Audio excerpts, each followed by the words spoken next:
Today I'm back on more familiar terrain, racing a hill climb again. This time we're off up Blaze Hill. It's round 4 of the hill climb project, and whilst the wind might be very, very difficult tonight, I'm still going to give it the best shot I've got on my tired legs from the Growler last weekend and my mountain bike race on Wednesday. I love this climb as it's a real undulating one with a steep start, flat middle section and steep kicker to finish. It's a real test of your pacing plan. So I'm going to get myself warmed up, get my number on and get down to the start line, and it's just going to hurt. I think this will be about 6 minutes because there is an absolutely awesome tailwind tonight. So hopefully there'll be some really good times and PBs all round. As with a lot of hill climbs, today's race is on a really irregular course, so it's really important for me to pace the effort perfectly. Now last year I did the climb in 6 minutes and 15 seconds. There's supposed to be a really good tailwind tonight, so I think it's going to be possible to squeeze just under that 16-minute mark, given how much better my performance was on Teg's Nose than last year. So looking at tonight's wind forecast, you can see there is an absolutely roaring tailwind up Blaze Hill. So hopefully there'll be some really quick times. Then taking a look at the profile, you can see right down at the base of the climb, it starts really steep, shallows off in the middle, and then there's a fairly steep kicker up to the line at the finish. So as you can see, pacing is going to be super important, going harder when it's steeper and allowing yourself to back off ever so slightly on that flatter middle section. I think I should be able to hold around 400 watts. So I think I'm going to go out at around 420, 430 up the steep bit, drop it down to about 340, 350 on the middle section, and then just 400 plus whatever I've got left in my legs up to the line. Only time will tell whether that's possible. Another decision I've got to make is just what gearing I run. Now, up Teg's Nose a couple of weeks ago, I put on my 44 tooth chainring, and now I found that a little bit too tough as a gear. So considering how steep it is at the bottom, I have a 38 that I'm considering throwing on, which might be a bit more appropriate. The only downside is going to be, because I'm only running a single chainring and I've only got to an 11 on the back, on that flatter rolling section, I might not have a big enough gear and I might lose out on a bit of pace from being able to turn over that big gear and keep the power down. So I've got a decision to make. I've made the decision to swap over to the 38 tooth because I just think the 44 tooth is just going to be out the question up this climb. So yeah, 38 tooth it is. Right, let's get it on the bike.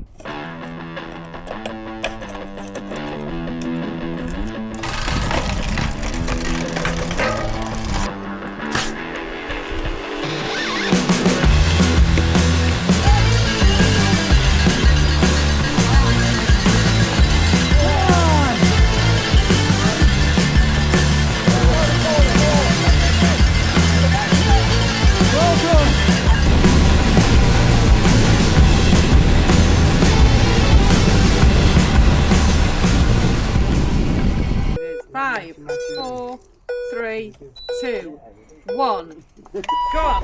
Up.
Was it under 6? 5:54. Sweet. That's what I wanted to do. 5 seconds longer than necessary. If you've noticed something a bit different about the POV footage in this video, that's because I'm now shooting on the Insta360 Go 3S on the bike and using my Ace Pro 2 off the bike. The biggest change I found, other than the camera being crazy small and lightweight, is how much easier it is to do the stats overlays for my race footage. If you're interested in trying one of their cameras for yourself, check out the link down below. They've currently got 15% off their cycling multi-view bundle, which includes all the mounts I've used for this video, plus a few bonus bits. It's the next morning now, and I'm ready to have a little bit of a look at my results.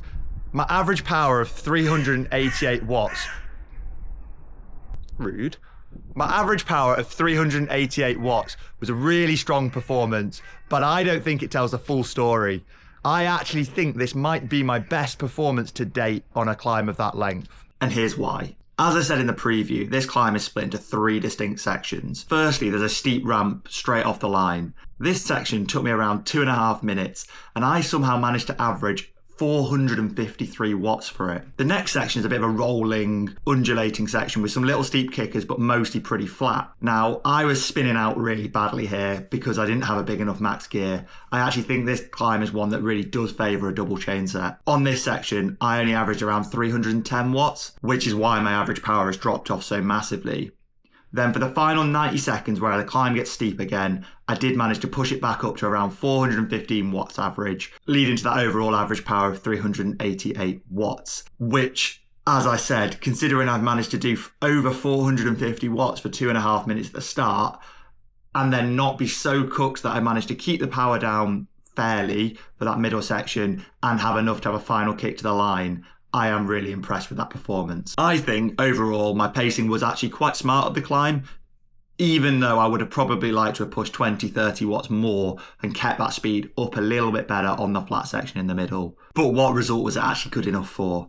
Somehow everyone's had an absolutely phenomenal performance on the night, and actually I only managed to bag 5th place with that result in a time of 5 minutes and 54 seconds. Now, it was a massive PB for me, knocking 20 seconds off my time last year, but the tailwind did quite a lot to help with that.